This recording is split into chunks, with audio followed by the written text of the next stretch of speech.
Okay, so get this. We're diving into the Valentine's Day, Oh, fun. but maybe not in the way you'd think. Okay, I'm intrigued. We're taking a deep dive into a parenting guide. A parenting guide for Valentine's Day. Yep, you heard that right. Right? I'm all ears. So this guide, it's called like Creating a Heartfelt Valentine's Day with Your Kids.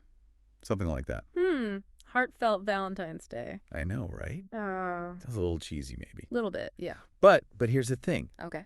It actually has some really interesting ideas about love as a family value. Oh, that's a cool angle. Yeah, it's not just about, making Valentine's Day cards and baking cookies with your kids. Right. It's about something bigger. Yeah, I agree. Actually, I think that's a really refreshing take on Valentine's Day. Yeah. We always think about it in terms of romantic love, Mm-hmm. but this guide is like, hey, let's broaden that perspective. Right. Let's think about all the different ways that love shows up in our families Mhm. and in our lives. Well, I love that. So are you ready to dive into some heartwarming? And maybe brain-tickling ideas. Yeah, bring on the warm fuzzies. Okay, so one of the things that this guide does is it kind of takes us back in time. Ooh, time travel. Yeah, well, sort of. Yeah. You know how Valentine's Day is often linked to that old Roman festival, Lupercalia? Lupercalia, Mm-hmm. like togas and Yeah, exact cherry sorry. races. That's the one. So Lupercalia, it was all about fertility and renewal. Yeah. And I'm not saying we need to bring back any ancient Roman rituals or anything, but Yeah. I just thought it was interesting to think about how that kind of connects to the idea of family. How so? Well, think about it. Families, they also grow and evolve over time. Yeah. They go through periods of change and renewal. Oh, wow. I never thought about it like that. Yeah, it's like Valentine's Day has this hidden history of family ties. Huh. That's cool. Right. And the guide also points out that, in our busy modern lives, it's so easy to let these special occasions just kind of slip by. Yeah, totally. Without really taking the time to connect with each other. I'm so guilty of that. I know, me too. Between work and errands and just keeping up with everything, it's hard to slow down. For real. But here's the good news. Okay. This guide actually gives us some really practical and fun ideas for families to connect on Valentine's Day. Oh, good, because I need that. Me too.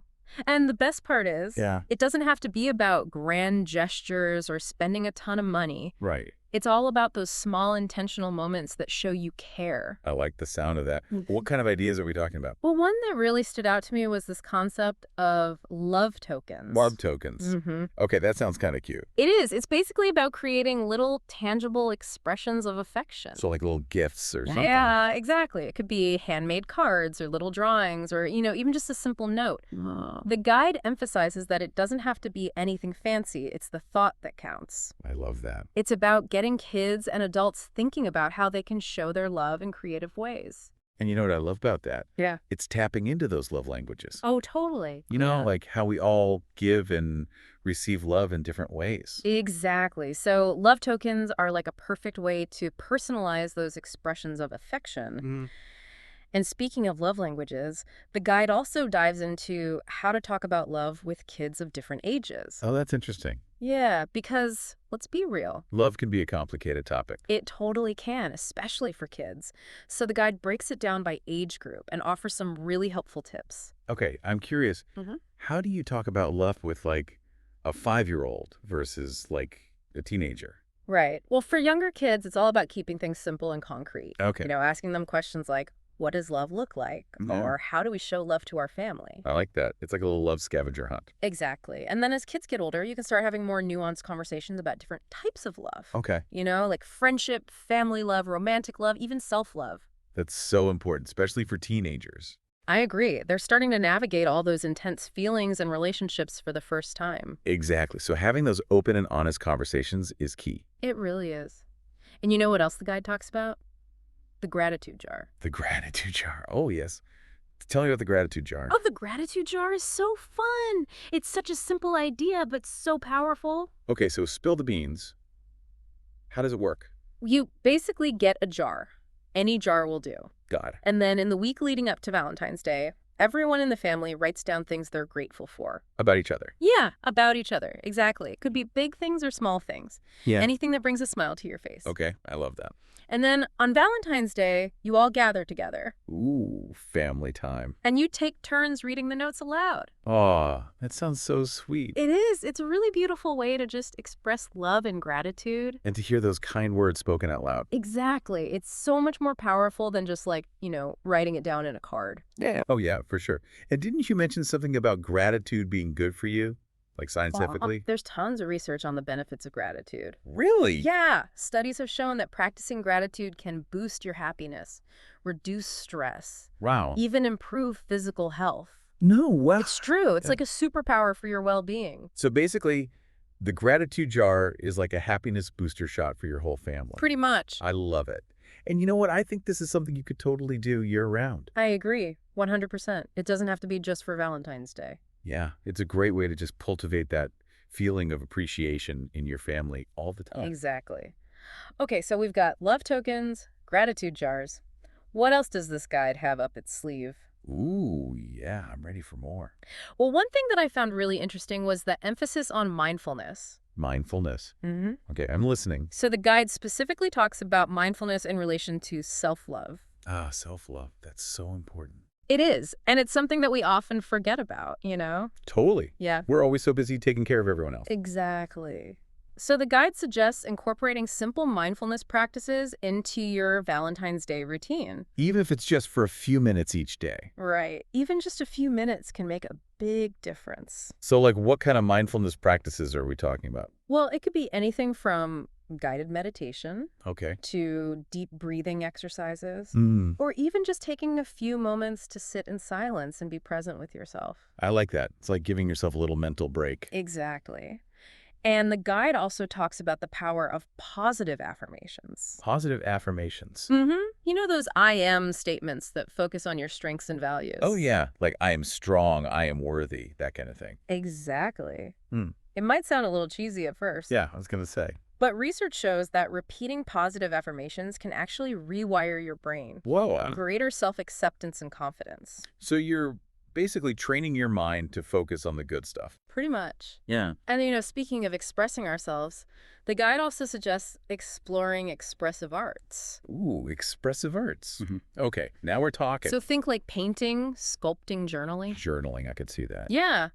The guide specifically mentions journaling as a great outlet for older kids and teens. Oh, yeah.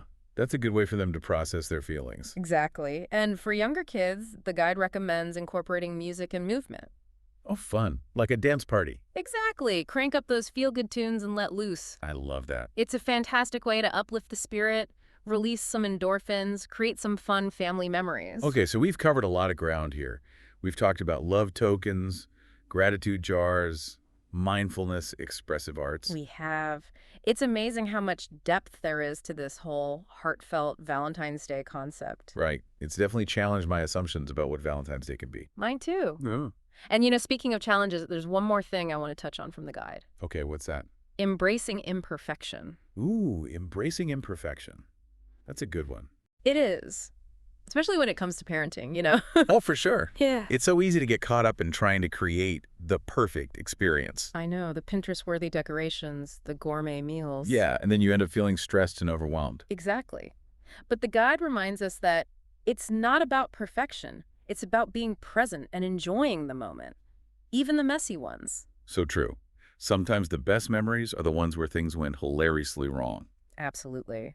And the guide also encourages families to reflect on their Valentine's Day experiences afterwards. Oh, interesting. Like a Valentine's Day debrief. Yeah, exactly.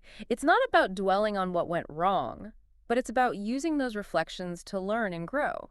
Okay, I like that. Asking yourselves questions like, what worked well? What could we do differently next time? What moments were most special? It's like continuous improvement, but for love and family. Exactly.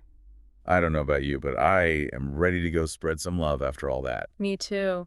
Yeah. It's really amazing how much we can learn from like a simple parenting guide. Seriously. Yeah. We started out talking about, expanding the idea of Valentine's Day to be about more than just romantic love.